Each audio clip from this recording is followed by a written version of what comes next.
لله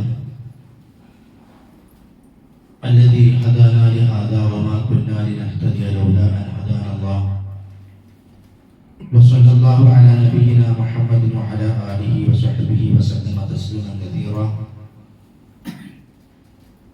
أما بعد فاتقوا الله عباد الله اللهم علمنا ما ينفعنا وانفعنا بما علمتنا وزدنا علما. സഹോദരന്മാരെ സഹോദരൻ Sheikh Saad bin Wahab അൽ Qahtani റഹിമഹുല്ലാഹ് രചിച്ചിട്ടുള്ള സ്വലാത്തുൽ മുഅ്മിൻ സത്യവിശ്വാസിയുടെ നമസ്കാരം എന്ന ഗ്രന്ഥമാണ് നമ്മൾ വായിച്ചുകൊണ്ടിരിക്കുന്നത്. അതിൽ ആദ്യത്തെ അധ്യായവും രണ്ടാമത്തെ അധ്യായവും ത്വഹാറത്തും അതുപോലെ തന്നെ നജസുകളും അതുമായി ബന്ധപ്പെട്ട വിഷയങ്ങൾ നമ്മൾ കഴിഞ്ഞ ക്ലാസ്സിൽ മനസ്സിലാക്കണ്ടായി. ഇനി അടുത്ത ഭാഗമാണ് സുനനുൽ ഫിത്ര. അല്ലാഹു മനുഷ്യനെ നിശ്ചയിച്ച ഒരു ശുദ്ധമായ പ്രകൃതിയുണ്ട്. അതിനാണ് അൽ ഫിത്രത്ത് എന്ന് പറയുന്നത്. രണ്ട് തരം ഫിത്രത്തുകളുണ്ട്, രണ്ട് തരം ശുദ്ധ പ്രകൃതി. ഒന്ന് മനുഷ്യന്റെ ഖൽബുമായി ബന്ധപ്പെട്ട ഫിത്രത്താണ്, മനുഷ്യന്റെ ഹൃദയവുമായി ബന്ധപ്പെട്ട ശുദ്ധ പ്രകൃതി. അതുകൊണ്ട് ഉദ്ദേശിക്കുന്നത് അല്ലാഹുവിനെ അറിയുക, അല്ലാഹുവിനെ സ്നേഹിക്കുക, മറ്റെല്ലാറ്റിനേക്കാളും അല്ലാഹുവിന് പ്രാധാന്യം കൊടുക്കുക. ഇതാണ് ഒന്നാമത്തെ ഫിത്രത്ത് എന്നുകൊണ്ട് ഉദ്ദേശിക്കുന്നത്. അപ്പൊ ഏതൊരു കുഞ്ഞ് ജനിച്ചു വീഴുമ്പോഴും ഇസ്ലാമിന്റെ ശുദ്ധ പ്രകൃതിയിലാണ് എന്ന് പറയാനുള്ള കാരണം അതാണ്. അവൻ മുസ്ലിമായിട്ടാണ് ആരും ജനിക്കുന്നത്. അപ്പൊ അവന്റെ മനസ്സിൽ ശുർക്കോ ബൗദ്ധേവാരാധനയോ ഒന്നുമില്ല. പിന്നീട് അവൻ ജീവിക്കുന്ന ചുറ്റുപാടും സാഹചര്യങ്ങളും ഒക്കെയാണ് അവനെ ബൗദ്ധേവതത്തിലേക്ക് കൊണ്ടുപോകുന്നത്. അപ്പൊ അതാണ് ശുദ്ധമായ പ്രകൃതി, ആദ്യത്തെ പ്രകൃതി. അള്ളാഹുവിനെ സ്നേഹിക്കുന്ന, അള്ളാഹുവിന് പ്രാമുഖ്യം കൊടുക്കുന്ന, അള്ളാഹുവിനെ കൽബിൽ കുടിയിരുത്തുന്ന, അള്ളാഹുമായുള്ള ബന്ധം, അതാണ് ഫിത്രത്ത്, ഒന്നാമത്തെ ഫിത്രത്ത്. രണ്ടാമത്തെ ഫിത്രത്ത് മനുഷ്യന്റെ കർമ്മവുമായി ബന്ധപ്പെട്ടുകൊണ്ടുള്ള ഫിത്രത്തുകളാണ്. ഫിത്രത്ത് എന്ന് പറഞ്ഞാൽ ശുദ്ധ പ്രകൃതി എന്നാണ്. മനുഷ്യന്റെ മനസ്സ് ശുദ്ധീകരിക്കുന്നത് പോലെ തന്നെ അവന്റെ ശരീരവും ശുദ്ധീകരിക്കണം. ആ ശുദ്ധീകരണത്തിന്റെ ഭാഗമായി ഒരു മനുഷ്യ ശരീരത്തിൽ ഉണ്ടായിരിക്കേണ്ടുന്ന പ്രകൃതി രൂപങ്ങളെ സംബന്ധിച്ച്, പ്രകൃതി വ്യവസ്ഥകളെ സംബന്ധിച്ച് നബി സല്ലല്ലാഹു അലൈഹി വസല്ലമ പഠിപ്പിച്ചു തന്നിട്ടുണ്ട്. അത്തരം ചില കാര്യങ്ങളെ സംബന്ധിച്ചാണ് ഈ ഒരു അധ്യായത്തിൽ നമുക്ക് ഇൻഷാ അല്ലാഹ് വായിക്കാൻ. നമുക്ക് അറിയാവുന്ന കാര്യങ്ങളാണ്. ചില കാര്യങ്ങളൊക്കെ നമ്മൾ അശ്രദ്ധയിലൂടെ വിട്ടുകളയാറുണ്ട്. എങ്കിലും അപ്പൊ അതിന് ഓർമ്മപ്പെടുത്തൽ എന്ന നിലക്ക് നമ്മൾ വായിച്ചു പോകാം. ആ ശുദ്ധ പ്രകൃതിയിൽപ്പെട്ട ഒന്നാണ് ഖിതാൻ, ചേലാകർമ്മം കഴിക്കുക എന്നുള്ളത്. ചേലാകർമ്മം ഖിതാൻ എന്നാണ് അതിന് അറബി ഭാഷയിൽ പറയാം. ഇത് ഒരു പുരുഷനെ സംബന്ധിച്ചിടത്തോളം നിർബന്ധമായ കാര്യമാണ്. ഒരു പുരുഷന്റെ ലിംഗാഗ്ര ചർമ്മം നീക്കം ചെയ്യൽ, അത് ഭൗതികപരമായി ഇന്ന് ആധുനിക വൈദ്യം മനുഷ്യന്റെ ആരോഗ്യത്തെയും ശുദ്ധിയെയും എല്ലാം നിലനിർത്താൻ ഉപകാരപ്പെടുന്ന ഒരു കാര്യമാണ് എന്ന നിലക്ക് പഠിപ്പിക്കപ്പെട്ടുകൊണ്ടിരിക്കുന്ന തത്വമാണ്. ഇസ്ലാം കാലങ്ങൾക്ക് മുമ്പേ അത് പറഞ്ഞു. മനുഷ്യന്റെ ശുദ്ധിയുടെ ഭാഗമായി ഇസ്ലാം നിശ്ചയിച്ചൊരു കാര്യമാണ് അത്. അവർ മുസ്ലിമായ പുരുഷനെ സംബന്ധിച്ചിടത്തോളം നിർബന്ധമായ കാര്യമാണ്. സ്ത്രീകളെ സംബന്ധിച്ചിടത്തോളം അത് അനുവദനീയമാണ്. ചില പണ്ഡിതന്മാർ മുസ്തഹബാണ്, സുന്നത്താണ് എന്നും പറഞ്ഞിട്ടുണ്ട്. അതുകൊണ്ട് തന്നെ വിദേശ രാജ്യങ്ങളിലൊക്കെ, അറേബ്യൻ രാജ്യങ്ങളിലൊക്കെ സ്ത്രീകൾ അപ്രകാരം ഖിതാൻ നടത്താറുമുണ്ട്. ഏതായാലും പുരുഷന്മാരെ സംബന്ധിച്ചിടത്തോളം അല്ലാഹു തആല നിർബന്ധമായും അവരുടെ ശുദ്ധിയുടെ ഭാഗമായി നിശ്ചയിക്കപ്പെട്ടിട്ടുള്ള കാര്യമാണ് ഈ ഖിതാൻ, അതിലേക്ക് ചേരാനാണ്. ഹദീസിൽ കാണാം, അൽഖി അൻക ശഅറൽ കുഫർ വഖ്തദിൽ, ഇസ്ലാമിലേക്ക് കടന്നു വന്ന ഇസ്ലാമിൽ പ്രവേശിച്ച ഒരാളോട് നബി സല്ലല്ലാഹു അലൈഹി വസല്ലം പറഞ്ഞു, അൽഖി അൻക ശഅറൽ കുഫർ, കുഫറിന്റെ മുടി നീക്കം ചെയ്യുക, അതായത് മുടി എടുക്കാൻ പറഞ്ഞു. വഖ്തദി, ജനാകർമ്മം കഴിക്കുക എന്ന് നബി സല്ലല്ലാഹു അലൈഹി വസല്ലം ആ വ്യക്തിയോട് കൽപ്പിക്കണം.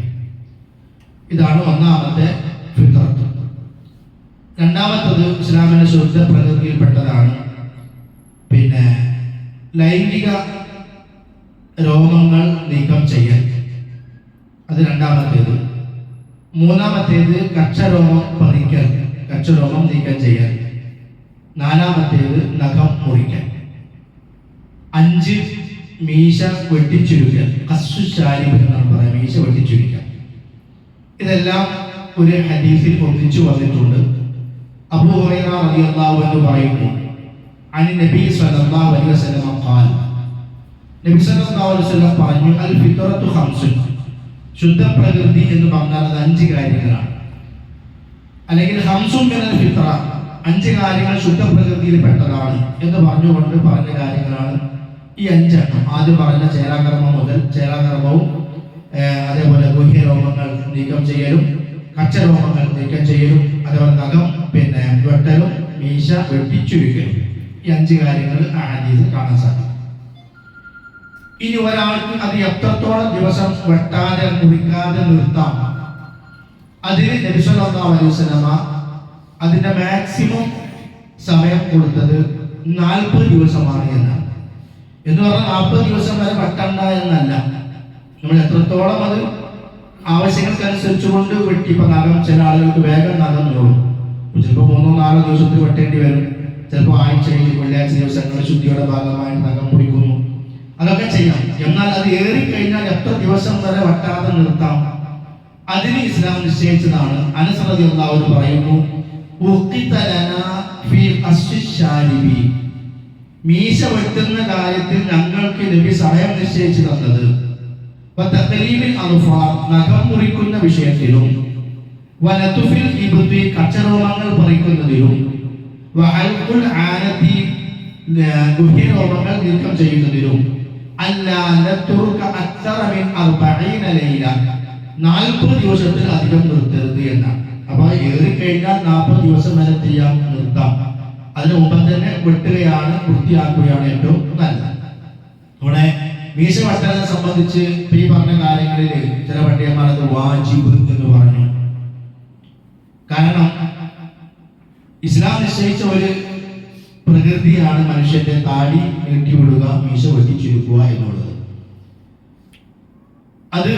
അതിന്റെ ഗൗരവവും പ്രാധാന്യവും അറിയിക്കുന്ന പല ഹദീസുകളും കാണാം. ചില ഹദീസുകളിൽ കാണാം, ലൈസ മിന്നാ, നമ്മിൽപ്പെട്ടവനല്ല, മീശ വെട്ടിച്ചുരുക്കാത്തവൻ നമ്മിൽപ്പെട്ടവനല്ല എന്ന് പറയുന്ന ഹദീസ് കാണാം. അപ്പൊ നമ്മിൽപ്പെട്ടവനല്ല എന്ന് പറഞ്ഞാൽ മുസ്ലിം അല്ല എന്നല്ല, മറിച്ച് നബി സല്ലല്ലാഹു അലൈഹി വസല്ലമയുടെ ചര്യ പൂർണ്ണമായി പിൻപറ്റിയവനല്ല അവൻ, നബിയുടെ മാതൃക സ്വീകരിച്ചവനല്ല എന്ന അർത്ഥത്തിലാണ് നമ്മിൽപ്പെട്ടവനല്ല എന്നുള്ള ചില പ്രയോഗങ്ങൾ, ചില വിഷയങ്ങളെ കുറിച്ചൊക്കെ ഹദീസുകൾ വരുന്നുണ്ട്. അപ്പൊ മീശ വെട്ടിച്ചുരുക്കൽ അതൊരു ശുദ്ധിയുടെ ഭാഗമാണ്. പണ്ഡിതന്മാർ പറഞ്ഞു, മേൽചുണ്ട് കാണുന്ന വിധത്തിലായിരിക്കണം ഒരാളുടെ മീശ ഉണ്ടായിരിക്കേണ്ടത്. അതിങ്ങനെ വലുതാക്കി നിർത്തി ഭക്ഷണം കഴിക്കുമ്പോൾ, വെള്ളം കുടിക്കുമ്പോൾ പോലും ആ ഗ്ലാസ്സിലേക്ക് മീശ താഴ്ന്നു നിൽക്കുന്ന രൂപത്തിൽ കട്ടിയുള്ള മീശ വെച്ച് നടക്കൽ അത് ഇസ്ലാം നിരോധിച്ച അല്ലെങ്കിൽ എതിർത്ത, അല്ലാഹുവും റസൂലും ഇഷ്ടപ്പെടാത്ത ഒരു സംഗതിയാണ്. അപ്പൊ ഇതൊക്കെ മനുഷ്യന്റെ ശുദ്ധ പ്രകൃതി എന്ന് പറയുമ്പോൾ അവന്റെ വൃത്തിയുടെ കൂടി ഭാഗം. ഇപ്പൊ 5 കാര്യങ്ങളെ. ആറാമത്തേത് ഇസ്ലാം നിശ്ചയിച്ച മനുഷ്യന്റെ ശുദ്ധ പ്രകൃതിയിൽപ്പെട്ടതാണ് താടി നീട്ടിവിടൽ. എന്നാണ് ഹദീസിൽ വന്നത്. ചില ഹദീസുകളിൽ ഇഹ്ഫ എന്ന് കാണാം, പല പ്രയോഗങ്ങളും വന്നിട്ടുണ്ട്. അത് നിർബന്ധമാണ്, താടി വടിക്കൽ ഹറാമാണ്. ഇസ്ലാമിക കർമ്മശാസ്ത്ര പണ്ഡിതന്മാർക്കിടയിൽ എല്ലാ വിഷയങ്ങളിലും അഭിപ്രായ വ്യത്യാസം ഇല്ലാത്ത ചുരുക്കം ചില കാര്യങ്ങളേ ഉള്ളൂ. മിക്ക വിഷയങ്ങളും എന്തുണ്ട്, 2 അഭിപ്രായം, 3 അഭിപ്രായം, 4 അഭിപ്രായങ്ങൾ. അഭിപ്രായ വ്യത്യാസം ഇല്ലാത്ത നിലക്ക് നിർബന്ധമാണ് വളർത്തൽ, അല്ലെങ്കിൽ അത് ചെയ്യൽ, അത് വടിക്കൽ ഹറാമാണ് എന്ന കാര്യം, അത് അഭിപ്രായ വ്യത്യാസം ഇല്ലാത്തൊരു കാര്യമാണ്. താടി വടിക്കൽ ഹറാമാണ്, നിഷിദ്ധമാണ്. അപ്പൊ അത് തെളിവ് നബി സല്ലല്ലാഹു അലൈഹി വസല്ലമയുടെ ഹദീസുകളാണ്. ഇബ്നു ഉമർ റളിയല്ലാഹു അൻഹു പറയുന്നു, ഖാല റസൂലുള്ളാഹി സ്വല്ലല്ലാഹു അലൈഹി വസല്ലം ഖാലിഫുൽ മുശ്രിക്കീന, നിങ്ങൾ മുശ്രിക്കുകൾക്ക് എതിരെ പ്രവർത്തിക്കണം. വഫിറുൽ ലുഹ, താടി വഫറ എന്ന് പറഞ്ഞാൽ പൂർണ്ണമായും വിടുന്നതാണ്. വഫറ ഖുർആൻ പറഞ്ഞ ജസാഅ മൗഫൂറ, പൂർണ്ണ പ്രതിഫലം, പകുതി പ്രതിഫലം, കുറച്ച് പ്രതിഫലം അല്ല, പൂർണ്ണമായ പ്രതിഫലം. അതിന് അന്ന് ഉപയോഗിച്ച പ്രയോഗം വഫറത്ത് എന്നുള്ളതാണ്. ആ പ്രയോഗത്തിൽ നിന്നുണ്ടായതാണ് വഫറ. വഫിറുൽ ലുഹ, നിങ്ങൾ താടി പൂർണ്ണമായും വിടുക. വഹ്ഫുശ് ശവാരിബ, മീശ വെട്ടിച്ചുരുക്കുകയും ചെയ്യുക. അതേപോലെ അബൂ ഹുറൈറ റളിയല്ലാഹു അൻഹുവിൽ നിന്നുള്ള മറ്റൊരു ഹദീസിൽ കാണാം, ജുസ്സുശ് ശവാരിബ്, നിങ്ങൾ മീശ വെട്ടുക. വഅർഖുൽ ലുഹ, അർഖ എന്നാണ്, അർഖ നീട്ടിയിടുക. അർഖുൽ ലുഹ, നിങ്ങൾ താടി നീട്ടി വിടുക. ഖാലിഫുൽ മജൂസ്, നിങ്ങൾ മജൂസികൾക്കെതിരെ പ്രവർത്തിക്കുക. അപ്പൊ ചില ഹദീസുകളിൽ മുശ്രിക്കുകൾക്കെതിരെ പ്രവർത്തിക്കുക, അവരുടെ സ്വഭാവം നേരെ തിരിച്ചാണ്. അതുപോലെ ചില ഹദീസുകൾ മജൂസികൾക്ക് എതിരെ പ്രവർത്തിക്കുക എന്നും കാണാൻ സാധിക്കും. ഇനി വേറൊരു ഹദീസ്, അൻഹിബുശ് ശവാരി, നിങ്ങൾ മീശ വെട്ടിച്ചുരുക്കുക. വഅഫുൽ ലുഹ, താടി സമൃദ്ധമായി വിടുക. അതൊക്കെ നിങ്ങൾ പലതരം പ്രയോഗങ്ങളാണ്. അർഹു, അതുപോലെ വഫിറു, അതുപോലെ തന്നെ അഅഫു, ഇങ്ങനെ പല രൂപത്തിലുള്ള പ്രയോഗങ്ങളാണ് ഇതുമായി ബന്ധപ്പെട്ടുകൊണ്ട് വന്നിട്ടുള്ളത്. അപ്പൊ ഏതായാലും നബി സല്ലല്ലാഹു അലൈഹി വസല്ലം പഠിപ്പിച്ച കാര്യങ്ങളെ ആ ഒരു പ്രാധാന്യത്തോടു കൂടിയും ഗൗരവത്തോടു കൂടി നമ്മൾ കാണുക. താടിയൊക്കെ പൂർണ്ണമായി പഠിച്ച് നല്ല കട്ടിയുള്ള മീശ വെച്ച് നടന്നാൽ നമ്മളുടെ ആണത്തമായി അഭിമാനമായി നമ്മൾ പലപ്പോഴും കാണാറുണ്ട്.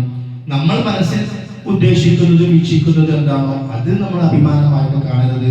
എപ്പോഴും മനസ്സിന് സന്തോഷവും അതേപോലെ തൃപ്തിയും നമ്മൾ അഭിമാനവും കാണേണ്ടത് നബി സല്ലല്ലാഹു അലൈഹി വസല്ലമയുടെ സുന്നത്തുകളെ പിൻപറ്റിക്കൊണ്ടും ആ വിഷയത്തെ അംഗീകരിച്ചുകൊണ്ടുമാണ്. ഇനി ഏഴാമത്തെ മനുഷ്യന്റെ ശുദ്ധ പ്രകൃതിയായി നബി സല്ലല്ലാഹു അലൈഹി വസല്ലം പറഞ്ഞത് അസ്സിവാക്, പല്ല് തേക്കൽ. പല്ല് തേക്കൽ അത് എല്ലാ സന്ദർഭങ്ങളിലും സുന്നത്താണ്. നബി സല്ലല്ലാഹു അലൈഹി വസല്ലം വളരെ പ്രാധാന്യത്തോടു കൂടിയും ഗൗരവത്തോടു കൂടിയും പഠിപ്പിച്ചൊരു കാര്യമാണ് പല്ല് തേക്കുക എന്നുള്ളത്. അസ്സിവാകു മത്ഹറത്തുൻ ലിൽ ഫം, പല്ല് തേക്കൽ വായയുടെ ശുദ്ധീകരണമാണ്. മർളാത്തുൻ ലിറബ്ബ്, അല്ലാഹുവിനെ തൃപ്തിപ്പെടുത്തുന്ന കാര്യമാണ്. അപ്പൊ അല്ലാഹ് നമ്മളെ കൊണ്ട് തൃപ്തിപ്പെടുന്ന ഒരു വിഷയമാണ് പല്ല് തേക്കൽ. അല്ലാഹുവിന്റെ തൃപ്തി ലോകത്ത് നമ്മൾ നേടുന്ന ഏറ്റവും വലിയ കാര്യം. വലിയ ഖുർആനാണ്, വലിയ റിദ്വാനും മിനല്ലാഹി അക്ബർ, അല്ലാഹുവിന്റെ തൃപ്തിയാണ് ഏറ്റവും വലുത്. ആ റിദ്വാൻ നേടാനാണ് നമ്മുടെ കർമ്മങ്ങളൊക്കെ. അതിൽപ്പെട്ടൊരു കാര്യമാണ് ഏത്, പിന്നെ സിവാക്ക്, മിസ്വാക്ക് ചെയ്യുക, പല്ല് തേക്കുക എന്നത്. നമുക്ക് അറാക്കിന്റെ കൊള്ളി കൊണ്ടാകാം, ഇതല്ല നമ്മൾ ആധുനിക ബ്രഷ് ഉപയോഗിച്ചു കൊണ്ടാകാം, എന്തുകൊണ്ടാണെങ്കിലും ശരി പല്ല് തേക്കുക എന്നുള്ളതാണ്. ഈ പല്ല് തേക്കൽ നബി സല്ലല്ലാഹു അലൈഹി വസല്ലമ സുന്നത്താക്കിയ ചില പ്രത്യേകമായ സന്ദർഭങ്ങളുണ്ട്. അത് ഹദീസുകൾ വന്നിട്ട് നമ്മൾക്ക് മനസ്സിലുണ്ടാകണം. നമ്മുടെ ജീവിതത്തിന്റെ ഓരോ ആ സന്ദർഭങ്ങളൊക്കെ വരുമ്പോൾ നിർവഹിക്കുകയും വേണം. അങ്ങനെ നബി സല്ലല്ലാഹു അലൈഹി വസല്ലം പഠിപ്പിച്ചിട്ടുള്ള കാര്യങ്ങളിൽപ്പെട്ടതാണ് ഒന്ന്, ഉറക്കത്തിൽ നിന്ന് ഉണരുമ്പോൾ നബി സല്ലല്ലാഹു അലൈഹി വസല്ലം പല്ല് തേച്ചിരുന്ന സന്ദർഭങ്ങളാണ് ഹദീസിൽ വന്ന് പറയുന്നത്.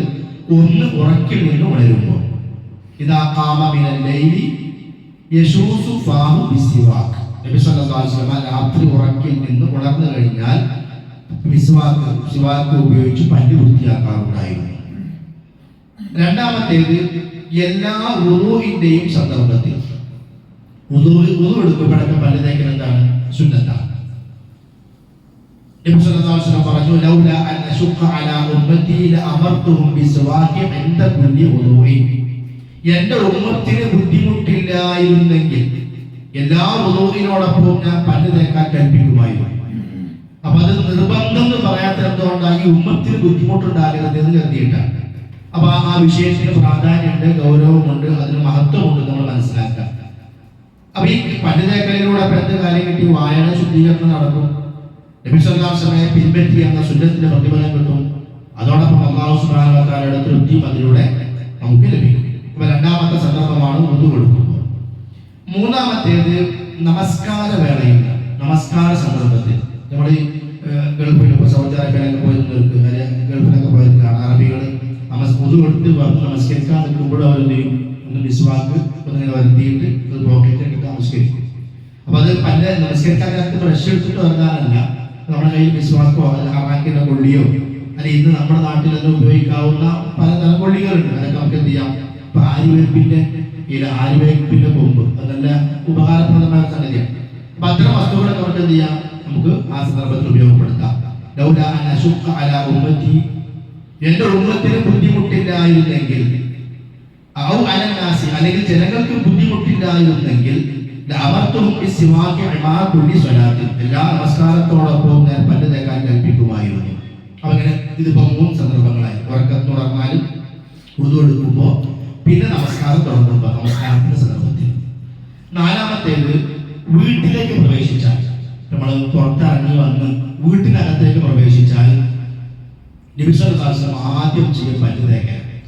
കാരണം വീട്ടിൽ നമ്മൾ അടുത്ത ആളുകളുണ്ട്, അടുത്തിടപഴകുന്ന ആളുകളുണ്ട്, ഭാര്യമാരുണ്ട്. അപ്പോൾ അവർക്ക് മാനസികമായോ മറ്റോ ശാരീരികമായോ ഒരു വെറുപ്പോ പ്രയാസമോ തോന്നാത്ത രൂപത്തിൽ നമ്മുടെ പ്രകൃതമായിരിക്കണം. അതിനു വേണ്ടിയാണ്. അതൊക്കെ ദാമ്പത്തിക ജീവിതത്തിലെ സന്തോഷത്തിന്റെയും സ്നേഹത്തിന്റെയും ഒക്കെ ഭാഗം കൂടിയാണ്. അപ്പൊ നബി സല്ലല്ലാഹു അലൈഹി വസല്ലമയോട്, ആയിഷ റളിയല്ലാഹു അൻഹയോട് ആളുകൾ ചോദിച്ചു, നബി വീട്ടിൽ വന്ന് ആദ്യം ചെയ്യുന്ന പണി എന്താ? ആയിഷ റളിയല്ലാഹു അൻഹ പറഞ്ഞു, അന്ന നബി സല്ലല്ലാഹു അലൈഹി വസല്ലം കാന ഇദാ ദഖല ബൈതഹു ബദഅ ബിസ്സിവാക്. നബി സല്ലല്ലാഹു അലൈഹി വസല്ലം പുറത്തുനിന്ന് വന്ന് വീട്ടിലേക്ക് വന്ന ആദ്യത്തെ പണി എന്താണ്? പല്ല് തേക്കലായിരുന്നു. അപ്പൊ ഇതാണ് 4-മത്തെ പല്ല് തേക്കൽ പ്രത്യേക സുന്നത്തായ സന്ദർഭം.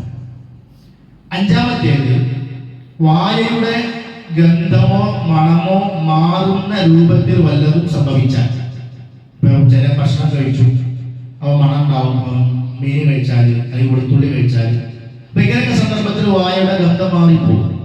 ഇപ്പൊ നമ്മൾ മറ്റൊരാളുടെ അടുക്കലേക്ക് ചെല്ലുമ്പോൾ സ്വാഭാവികമായും അതിൻ്റെതായ ഒരു മണം ഗന്ധം ഉണ്ടാവും. അപ്പൊ അത് മറ്റുള്ളവർക്ക് പ്രയാസം ഉണ്ടാക്കാൻ സാധ്യതയുള്ള സംഗതിയാണ്. അതൊന്നും ഒഴിവാക്കണം. അതിന്റെ മാർഗം ഭക്ഷണശേഷം ചെയ്യാം, പല്ല് തേക്കുക. അപ്പൊ ഭക്ഷണം കഴിച്ചവർക്കൊക്കെ പല്ല് തേക്കണമെന്നില്ല. ഗന്ധം മാറാൻ സാധ്യതയുള്ള വസ്തുക്കൾ, നമ്മുടെ വായുടെ അവസ്ഥ മാറിയിട്ടുണ്ടെങ്കിൽ അത്തരം സന്ദർഭങ്ങൾ എന്ത് ചെയ്യാം, പല്ല് തേക്കാവുന്നതും സുന്നത്ത. പിന്നെ 5-മത്തെ സന്ദർഭം. 6-മത്തേത് പിന്നെ ഖുർആൻ പാരായണം ചെയ്യുമ്പോൾ, ഖുർആൻ പാരായണം ചെയ്യാതിരിക്കുന്നു പല്ല് തേക്കൽ സുന്നത്താണെന്നാണ്. കാരണം അലി റളിയല്ലാഹു അൻഹു പറയുന്നു, ഖാല റസൂലുള്ളാഹി സ്വല്ലല്ലാഹു അലൈഹി വസല്ലം ഇന്നൽ അബ്ദ ഇദാ തസവ്വക, ഒരു അടിമ പല്ല് തേച്ചു, സുമ്മ ഖാമ യുസല്ലി, പിന്നെ നമസ്കരിക്കാൻ നിന്നു, ഖാമൽ മലക്കു ഖൽഫഹു, അവന്റെ പിറകിൽ മലക്ക് ഉണ്ടായിരുന്നു. ഫയസ്തമിഉ ലിഖിറാഅതിഹി, ആ മലക്ക് അവന്റെ പാരായണം കേട്ടുകൊണ്ടിരിക്കും. ഫയദ്നു മിൻഹു, അങ്ങനെ അവനിലേക്ക് ഏറ്റവും അടുത്ത് വരുന്ന. അപ്പൊ നമ്മൾ ഖുർആൻ പാരായണം ചെയ്യുമ്പോൾ നമ്മുടെ ഏറ്റവും അടുക്കൽ ആരുണ്ട്? മലക്കുകളുണ്ട്. നമ്മൾ കാണുമൊന്നുമില്ല. അത് അവർ അല്ലാഹു വെച്ച വ്യവസ്ഥ അങ്ങനെയാണ്. അപ്പൊ അതുകൊണ്ട് നിങ്ങൾ എന്ത് ചെയ്യണം? പല്ല് വൃത്തിയാക്കണം. അതാണ്. ഇനി മറ്റൊരു റിപ്പോർട്ടിൽ വന്നത് മലക്ക് തന്റെ വായ ഖുർആൻ ഓതുന്ന ആളുടെ വായയിലേക്ക് ചേർത്ത് പിടിക്കുന്നത്.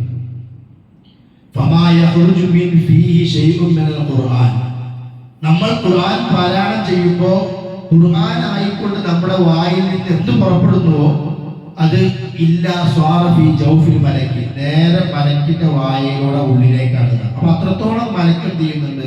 അടുത്തു വന്നിട്ടുണ്ട്. അതുകൊണ്ട്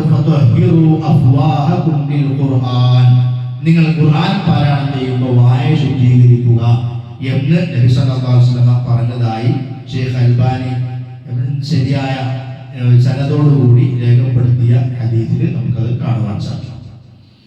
പിന്നെ ഇത് 6-മത്തെ സന്ദർഭമാണ്. 7-മത്തേതാണ് വീട്ടിൽ നിന്ന് നമസ്കാരത്തിന് വേണ്ടി ഇറങ്ങി പോകുമ്പോൾ. ഇപ്പൊ നേരത്തെ നമ്മൾ ഉദു എടുക്കുന്ന കാര്യം പറഞ്ഞു. ഉദു എടുത്ത ഒരാൾ ഉദു എടുത്തിട്ട് പോകുകയാണെങ്കിൽ പിന്നെ അതിന്റെ ആവശ്യമില്ല. നേരെ മറിച്ച് ഒരാൾ ഉദു എടുത്തിട്ടില്ല, പിന്നീട് ഉദു എടുക്കുകയാണ്, വീട്ടിൽ നിന്ന് ഇറങ്ങി പോവുകയാണ്. അപ്പൊ അവർക്ക് എന്ത് ചെയ്യാം? വീട്ടിൽ നിന്ന് പോകുമ്പോൾ തന്നെ പല്ല് തേക്കാം. സെയ്ദ് ബിൻ ഖാലിദ് റളിയല്ലാഹു അൻഹു പറയുന്നു, മാ കാന റസൂലുള്ളാഹി സ്വല്ലല്ലാഹു അലൈഹി വസല്ലം യഖ്റുജു മിൻ ബൈതിഹി, നബി സല്ലല്ലാഹു അലൈഹി വസല്ലം തന്റെ വീട്ടിൽ നിന്ന് ഇറങ്ങാറില്ല ലിശൈഇൻ മിനസ് സ്വലാത്തി, നമസ്കാര ആവശ്യത്തിന് വേണ്ടിയിട്ട്, ഹത്താ യസ്താക, പല്ല് തേക്കുന്നത് വരെ. ആ പല്ല് തേച്ചുകൊണ്ടാണ് നബി സല്ലല്ലാഹു അലൈഹി വസല്ലം വീട്ടിൽ നിന്ന് ഇറങ്ങിയിരുന്നത്. അപ്പൊ ഇങ്ങനെയുള്ള പിന്നെ ചില പ്രത്യേകമായ സന്ദർഭങ്ങൾ 7ഓളം സ്ഥലങ്ങളാണ് പ്രത്യേകം സുന്നത്തായി കൊണ്ട് പല്ല് തേക്കാൻ പഠിപ്പിക്കപ്പെട്ടിട്ടുള്ള സമയം. ഇനി പല്ല് തേക്കുമ്പോൾ നബി സല്ലല്ലാഹു അലൈഹി വസല്ലം നാവും തേക്കാറുണ്ടായിരുന്നു. നമ്മൾ പല്ലിനോടൊപ്പം ആ ബ്രഷ് കൊണ്ട് തന്നെ എന്ത് ചെയ്യും, നാവും ഇങ്ങനെ വരാറുണ്ട്. അബൂ മൂസ റളിയല്ലാഹു അൻഹു പറയാണ്, അതൈന റസൂലുള്ളാഹി സ്വല്ലല്ലാഹു അലൈഹി വസല്ലം ഫറഅയ്തുഹു യസ്താഖു അലാ ലിസാനിഹി. നബി സല്ലല്ലാഹു അലൈഹി വസല്ലം തന്റെ നാവിലും മിസ്വാക്ക് ഉപയോഗിക്കുന്നത് ഞാൻ കണ്ടിട്ടുണ്ട്. അപ്പോൾ അത് വായയുടെ മൊത്തത്തിലുള്ള ശുദ്ധീകരണത്തിന് അത് ഉപകാരമാണ്. പല്ല് തേക്കുന്നതോടൊപ്പം നാവ് എന്ത് ചെയ്യാം, വൃത്തിയാക്കാം. അതാണ് പല്ല് തേക്കുമ്പോഴുള്ള മറ്റൊരു സുന്നത്ത്. നബി സല്ലല്ലാഹു അലൈഹി വസല്ലമയുടെ പ്രവർത്തനത്തെ പിൻപറ്റലാണ്. ഇനി പല്ല് തേക്കുമ്പോൾ ആദ്യം വലതുഭാഗം വൃത്തിയാക്കുക. അത് നബി സല്ലല്ലാഹു അലൈഹി വസല്ലമയുടെ പൊതുവെയുള്ള പ്രകൃതിയാണ്. പല്ല് തേക്കൽ മാത്രമല്ല, കാന റസൂലുള്ളാഹി സ്വല്ലല്ലാഹു അലൈഹി വസല്ലം യുഅജിബുഹു തയമ്മുനു ഫീ തനഖുലിഹി വതറജുലിഹി വതഹൂരിഹി വഫീ ശരീരിഹി കുല്ലിഹി. നബി സല്ലല്ലാഹു അലൈഹി വസല്ലം വലതിനെ ഇഷ്ടപ്പെടുന്നു ചെരുപ്പ് ധരിക്കുമ്പോൾ. അപ്പോൾ ആദ്യം വലത്തെ കാൽ ധരിക്കാം. വതറജുലിഹി മുടി ചീകുമ്പോൾ ആദ്യം വലത്തെ ഭാഗത്തേക്ക് ചെയ്യുക. വതഹൂരിഹി ശുദ്ധി വരുത്തുമ്പോൾ വഫീ ശരീരിഹി കുല്ലിഹി തന്റെ എല്ലാ കാര്യങ്ങളിലും. അപ്പോൾ ഏത് കാര്യത്തിലും വലതിന് മുൻഗണന കൊടുക്കുക എന്ന അർത്ഥത്തിൽ. അപ്പോ നബി സല്ലല്ലാഹു അലൈഹി വസല്ലം പല്ല് തേക്കുമ്പോൾ ആദ്യം വലത്തെ ഭാഗം വൃത്തിയാകും. അതും എന്താണ്, പല്ല് തേക്കുമ്പോൾ നമുക്ക് കിട്ടുന്ന ഒരു പുണ്യമായ കാര്യം. ഇതൊക്കെ പറഞ്ഞാൽ നമുക്ക് നമ്മൾ അറിയാതെ തന്നെ ഒരു ദിവസം ഒരുപാട് പ്രതിഫലങ്ങൾ നമുക്ക് നേടാൻ പറ്റുന്ന കർമ്മങ്ങളാണ് ഇതൊക്കെ. കാരണം ചെറിയ ചെറിയ പാപങ്ങളും ദോഷങ്ങളും കണ്ണുകൊണ്ടും കാലുകൊണ്ടും ഒക്കെ, കൈകൊണ്ടും നാവ് കൊണ്ടും ഇങ്ങനെ വന്നു പോയിക്കൊണ്ടിരിക്കുന്നത്. ഈ തിന്മകളെ മായ്ച്ചു കളയുന്ന കാര്യമാണ് നന്മകൾ. അതാണ് ഇന്നലെ ഹസനാത്തി യുദീബന സയ്യിആത്ത്, നന്മകൾ തിന്മകൾ ഇല്ലാതെയാക്കും. അപ്പൊ തിന്മകൾ സ്വാഭാവികമായി വന്നുകൊണ്ടിരിക്കുന്നുണ്ട്. അപ്പൊ നമ്മൾ അതിനോടൊപ്പം നമ്മൾ അറിഞ്ഞുകൊണ്ട് എന്ത് ചെയ്യുക, അത്ര സൽക്കർമ്മങ്ങൾ കൂടുതൽ വർദ്ധിപ്പിക്കാൻ ശ്രമിക്കുക. അതുപോലെ തന്നെ പല്ല് തേക്കുമ്പോൾ മറ്റൊരു സുന്നത്താണ് ഇടത്തെ കൈകൊണ്ട് തേക്കൽ. ഇപ്പൊ ചിലർക്കും കൈകോളം എന്നില്ല, കാരണം വലത് കൊണ്ട് ശീലിച്ചത് കൊണ്ട്. എന്നാൽ ഏറ്റവും ഉത്തമം എന്താണ്, നബി സല്ലല്ലാഹു അലൈഹി വസല്ലം ശുദ്ധീകരണത്തിന് ഇടത്തെ കൈ ഉപയോഗിച്ചിരുന്നു. നമ്മൾ മലമൂത്ര വിസർജനം കഴിഞ്ഞ് ശുദ്ധിയാക്കുമ്പോൾ ഇടത്തെ കൈയാണ് ഉപയോഗിക്കുന്നത്. wudu എടുക്കുമ്പോൾ നബി സല്ലല്ലാഹു അലൈഹി വസല്ലം വലത്തെ കൈ കൊണ്ട് മൂക്കിലേക്ക് വെള്ളം കയറ്റി ഇടത്തെ കൈ കൊണ്ട് വൃത്തിയാക്കി ചീറ്റിയിരുന്നു. അപ്പൊ ശുദ്ധീകരണത്തിന് ഉപയോഗിക്കുന്ന കൈയാണ് ഇത്, ഇടത് കൈ. അപ്പോ ആ കൈ തന്നെ ഏതിനും ഉപയോഗിക്കാം. നമ്മളെ പല്ല് തേക്കുന്ന വിഷയത്തിലും ഇടത് കൈ ഉപയോഗിക്കലാണ് മുസ്തഹബ് എന്ന് പണ്ഡിതന്മാര് പണ്ഡിതന്മാരെ ഹദീസുകളുടെ അടിസ്ഥാനത്തിൽ വിശദീകരിച്ചു. ഇനി മനുഷ്യന്റെ ശുദ്ധ പ്രകൃതിയുള്ള പറഞ്ഞു വന്നത് 7 കാര്യങ്ങൾ നമ്മൾ പറഞ്ഞു. 7ാമത്തെയാണ് പല്ല് തേക്കൽ. പല്ല് തേക്കലുമായി ബന്ധപ്പെട്ടുകൊണ്ടുള്ള ചില കാര്യങ്ങൾ ഇടയ്ക്ക് വെച്ച് സൂചിപ്പിച്ചു എന്ന് മാത്രം. 8ാമത്തേത് മനുഷ്യന്റെ ശുദ്ധ പ്രകൃതിയിൽപ്പെട്ടതാണ് ഈ ഗസ്ലുൽ ബറാജിം. ബറാജിം എന്ന് പറഞ്ഞാല് മടക്കുകൾ വൃത്തിയാക്കുക. മടക്ക് എന്ന് പറഞ്ഞാൽ നമ്മുടെ ശരീരത്തിൽ ഈ വിരലുകളുടെ ഒക്കെ പുറം ഭാഗത്തിലൊക്കെ മടക്കുകളാണ് ഈ ചുളിവുകൾ വരുന്നത്. കാരണം മാലിന്യങ്ങളും നജസ്സുകളും ചളിയൊക്കെ അടിഞ്ഞുകൂടാൻ സാധ്യതയുള്ള സ്ഥലങ്ങളാണ് ബുർജും എന്ന് പറയാം. അതിപ്പോ കയ്യുമ്പോ മാത്രമല്ല, നമ്മുടെ കാൽമുട്ടിന്റെ മടക്ക്, ഉള്ളിലെ കാല് മടക്കുമ്പോൾ അവിടെ അത് ബുർജുമാണ്. അതുപോലെ കാലിന്റെ തുട, കാലിന്റെ ഇട, അതുപോലെ കക്ഷം, ഇതൊക്കെ ബുർജുമുകളാണ്. അപ്പൊ ഇങ്ങനത്തെ ബുർജുമുകളൊക്കെ പ്രത്യേകം വൃത്തിയാക്കൽ എന്താണ് ഇസ്ലാമിന്റെ ശുദ്ധ പ്രകൃതി. കാരണം ദുർഗന്ധം ഉണ്ടാകാൻ സാധ്യതയുള്ള സ്ഥലങ്ങളാണ് ഇതൊക്കെ. കാരണം വേർപ്പ് അടിഞ്ഞുകൂടാം, പൊടിയും ചളിയും അടിഞ്ഞുകൂടാം. വേർപ്പ് ഇരുന്നാൽ പിന്നെ ദുർഗന്ധം ഉണ്ടാവും. അതിന് കാരണമായിട്ട് വേർപ്പ് കാരണം മാലിന്യം അവിടെ ഉണ്ടാകാം. അപ്പൊ അതുകൊണ്ട് അത്തരം സംഗതികൾ, അതിനാണ് ബുർജുമത്ത് എന്ന് പറയാം. അതിന്റെ ബഹുവചനമാണ് ഹദീസിൽ വന്ന ബറാജി, ഗസ്ലുൽ ബറാജി, മടക്കുകൾ, ചുളിവിന്റെ ഭാഗങ്ങൾ വൃത്തിയാക്കാൻ ഇസ്ലാമിന്റെ ശുദ്ധ പ്രകൃതിയിൽപ്പെട്ട കാര്യമാണ്. 9ാമത്തത് അൽ ഇസ്തിൻഷാഖ്. ഇസ്തിൻഷാഖ് എന്ന് പറഞ്ഞാൽ മൂക്കിലേക്ക് വെള്ളം കയറ്റി ചീറ്റ, മൂക്കിന്റെ ഉൾഭാഗം വൃത്തിയാക്കാനുള്ള ഒരു മാർഗമാണ്. അത് വുദൂവുമായി ബന്ധപ്പെട്ട് ഇൻഷാ അല്ലാഹ് വിശദമായിട്ട് വരും. മൊത്തത്തിൽ മൂക്ക് വൃത്തിയാക്കലിന്റെ ഭാഗമായിട്ട് വരുന്ന കാര്യങ്ങൾ വായു മൂക്കിലേക്ക് എത്തിയ പിന്നെ വെള്ളം കയറ്റായിരുന്നു. അങ്ങനെ കയറ്റി ചീറ്റി വൃത്തിയാക്കുന്ന രീതി. 10ാമതായി പറയുന്നത് ഇസ്തിൻജ, മലമൂത്ര വിസർജനം കഴിഞ്ഞാൽ ശുദ്ധീകരണം വരുത്തുക. അതിന്റെ രൂപങ്ങളും രീതികളും ഇൻഷാ അല്ലാഹ് വിശദമായിട്ട് പിന്നീട് വരും. അപ്പൊ നമ്മളിവിടെ 10 കാര്യങ്ങൾ പറഞ്ഞു. നേരത്തെ പറഞ്ഞത് 5 കാര്യങ്ങളാണ് ഹദീസിൽ. 5 കാര്യങ്ങൾ ശുദ്ധ പ്രകൃതിയിൽപ്പെട്ടതെന്ന് പറഞ്ഞിട്ടുണ്ട്. ഇവിടെ 10 കാര്യം എണ്ണി പറയുകയും ചെയ്തു. ഈ 10 സൂചിപ്പിക്കുന്ന വേറെ ഹദീസ് കാണാം. ആ ഹദീസ് ഇപ്രകാരമാണ്. അത് ആയിഷ റളിയല്ലാഹു അൻഹയിൽ നിന്നുള്ള ഹദീസാണ്. ഖാല റസൂലുള്ളാഹി സ്വല്ലല്ലാഹു അലൈഹി വസല്ലം, നബി സല്ലല്ലാഹു അലൈഹി വസല്ലം പറഞ്ഞു, അശ്റും മിനൽ ഫിത്ര, 10 കാര്യങ്ങൾ മനുഷ്യന്റെ ശുദ്ധ പ്രകൃതിയിൽപ്പെട്ടതാണ്.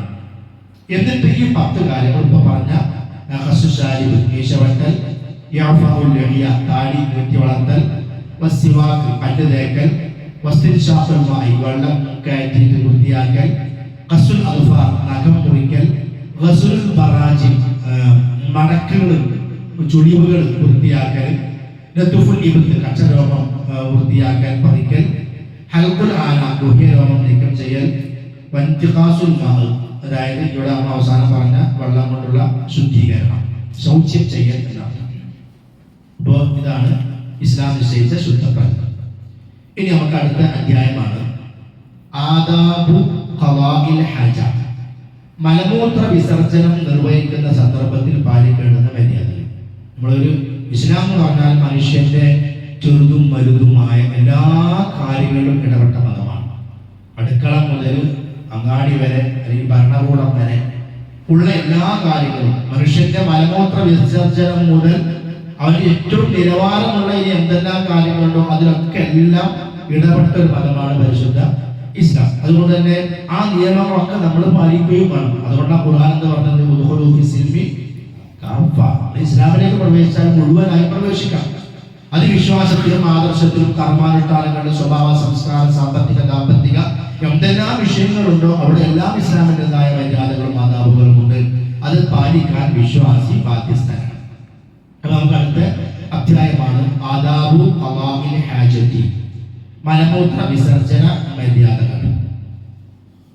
അത് ഒരുപാട് കാര്യങ്ങളുണ്ട്. ഇൻഷാ അല്ലാഹ് ഓരോന്നോരോന്ന് വായിച്ചു പോകാം. അതിൽ ഒന്നാമത്തേത്, അള്ളാഹുവിന്റെ നാമം രേഖപ്പെടുത്തിയിട്ടുള്ള വസ്തുക്കൾ ഉപയോഗിച്ചുകൊണ്ട് മലമൂത്ര വിസർജന സ്ഥലത്തേക്ക് പ്രവേശിക്കരുത്.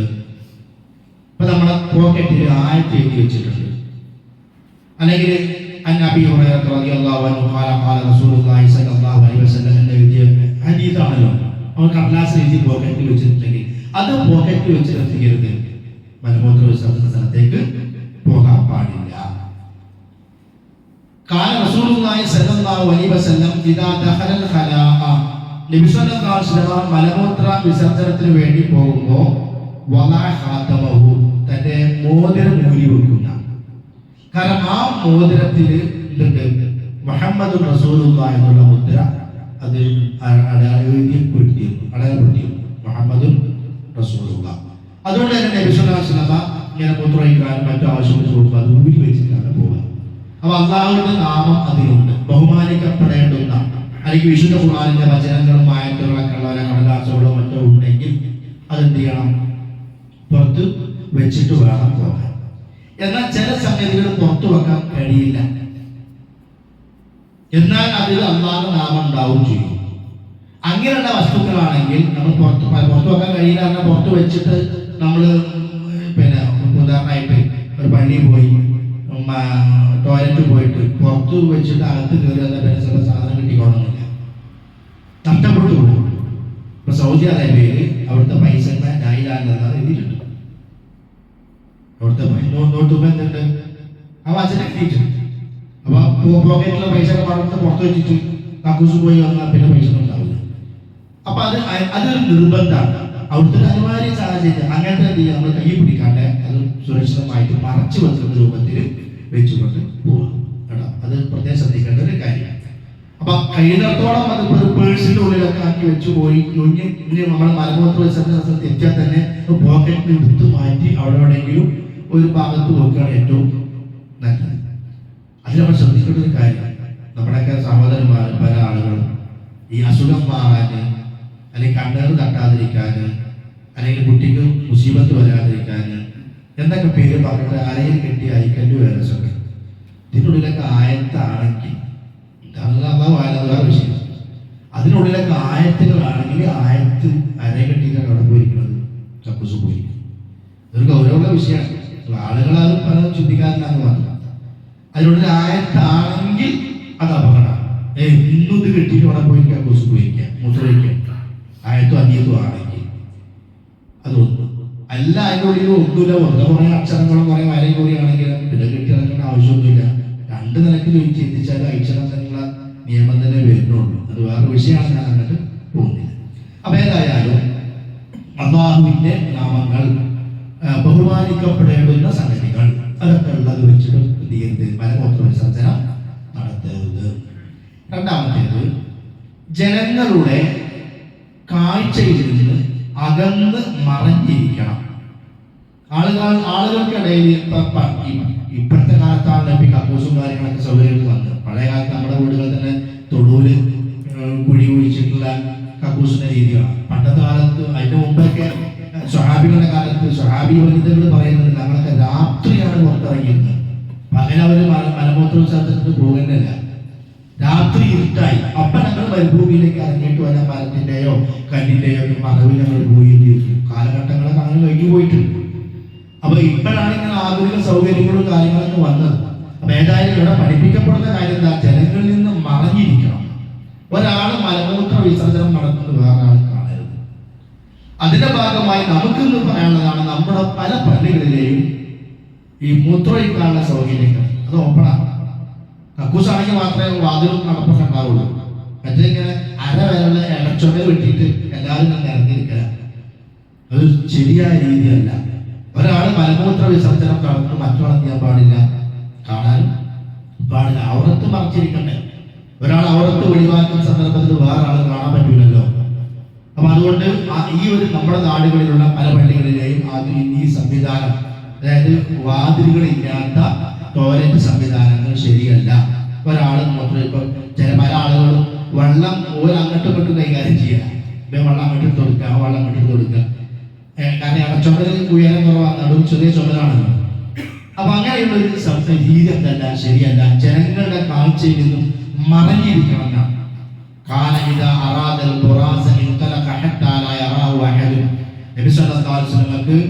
ഇങ്ങനെയുള്ള ആവശ്യങ്ങൾ നേരിട്ടാൽ ഒരാളും കാണാത്തിടത്തേക്ക് പോകുമായിരുന്നു. മറ്റൊരാൾ കാണാത്ത രൂപത്തിലായിരിക്കണം ഈ കർമ്മത്തിനു വേണ്ടി ഇരിക്കേണ്ടത്. ഇത് രണ്ടാമത്തെ മര്യാദ. മൂന്നാമത് മലമൂത്ര വിസർജന സ്ഥലത്തേക്ക് പ്രവേശിക്കുമ്പോൾ ചൊല്ലേണ്ടുന്ന പ്രാർത്ഥനയാണ്. അത് ആദ്യം ബിസ്മില്ല എന്ന് പറഞ്ഞുകൊണ്ട് കയറണം. കാരണം ബിസ്മില്ല എന്നുള്ളത് മനുഷ്യനും പിശാചിനും ഇടയ്ക്കുള്ള മറയാണ്. നമ്മൾ ബിസ്മി ചൊല്ലിക്കഴിഞ്ഞാൽ പിന്നെ അവിടെ പിശാചിന് കാഴ്ചയില്ല. അപ്പൊ അത് അള്ളാഹുവിന്റെ സംവിധാനം അങ്ങനെയാണ്. പിശാചിന് അവിടെ പിന്നെ കാണാൻ കഴിയില്ല. അപ്പൊ ബിസ്മില്ല എന്താണ്? ഒരു മറയാണ്. ആ ബിസ്മില്ല ചൊല്ലിക്കൊണ്ട് വേണം കയറാൻ. എന്നിട്ട് ആൺപിശാചുകളിൽ നിന്നും പെൺപിശാചുകളിൽ നിന്നും അള്ളാഹുവേ ഞാൻ നിന്നോട് കാവലിനെ ചോദിക്കുന്നു എന്ന് പ്രാർത്ഥിച്ചുകൊണ്ടാണ് ഇവിടേക്ക് പ്രവേശിക്കേണ്ടത്, മലമൂത്ര വിസർജന സ്ഥലങ്ങളിലേക്ക് പ്രവേശിക്കേണ്ടത്. അങ്ങനെ പ്രവേശിക്കുമ്പോൾ തന്റെ ഇടത്തെ കാല് വെച്ചുകൊണ്ട് കയറുകയും വേണം. അപ്പൊ ഇത്തരം കാര്യങ്ങളൊക്കെ ശ്രദ്ധിക്കുമ്പോൾ നിയത്തിനാണ് പ്രതിഫലം. ഈ നിയത്തൊക്കെ നബി സല്ലല്ലാഹു അലൈഹി വസല്ലം സുന്നത്താണ് എന്ന നിലയ്ക്ക് നമ്മൾ ചെയ്യുമ്പോൾ ആ കർമ്മത്തിന് നമുക്ക് എന്തായി പ്രതിഫലവും ലഭിക്കുകയാണ്. നാലാമത്തെ മര്യാദ, മലമൂത്ര വിസർജന സ്ഥാനത്ത് എത്തിയിട്ടല്ലാതെ വസ്ത്രം ഉയർത്താൻ പാടില്ല. ഇപ്പൊ നമ്മുടെ നാടുകളിലൊക്കെ ചിലപ്പോ എവിടെ പണ്ടൊക്കെ പള്ളിക്കുളങ്ങളും പള്ളിയോട് ചേർന്നുള്ള പറമ്പും തോടൊക്കെയാണ്. പോകുമ്പോൾ തന്നെ തൊടി മടക്കുറ്റിട്ട് പകുതിയാക്കിയിട്ട് അവരങ്ങോട്ട് പോവുക. അതേപോലെ നേരത്തെ പറഞ്ഞ പോലുള്ള ഈ പകുതി ചുമരുകളെ ഇടയ്ക്ക് വെച്ച് കെട്ടിയ ഈ മൂത്രയിക്കാല സൗകര്യങ്ങൾ അതിൻ്റെ ഉള്ളിൽ കയറുമ്പോൾ തന്നെ അവർക്ക് മടുക്കുത്തി കുറെ ഡ്രസ്സൊക്കെ പൊന്തിച്ചിട്ട് അവർക്കൊക്കെ കാണിച്ചിട്ടാണ് പോകുക. അപ്പൊ ആ മൂത്രമൊഴിക്കുന്ന അല്ലെങ്കിൽ കാട്ടിക്കുന്ന സ്ഥലത്ത് എത്തി ആരും കാണുന്നില്ല എന്ന് ഉറപ്പായിട്ട് എത്തിയാൻ പറ്റുള്ളൂ. വസ്ത്രം ഉയർത്താൻ പാടുള്ളൂ. നബി സല്ലല്ലാഹു അലൈഹി വസല്ലം